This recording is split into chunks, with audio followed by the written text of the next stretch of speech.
Okay, so now not only do we have the right visual, but we also applied formatting to increase its clarity. So surely now we're finished, right? Well, not quite. I mean, we can certainly leave a chart there, but there is an additional step we can take, and that is to use the data in the visual to tell a story.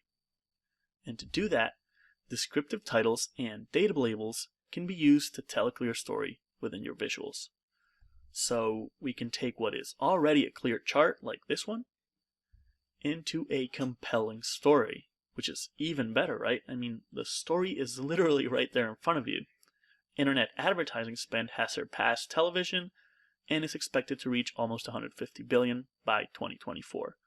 And just by quickly glancing at the chart, we can tell that that is exactly true. So how did we accomplish this? Well, here are some pro tips. Number 1, leverage the chart title to clearly call out the most important insights. Number 2, emphasize key points using bold text and deliberate use of color. And this is actually another great way to replace chart legends. Number 3, use shapes and text boxes to customize the format or the chart layout.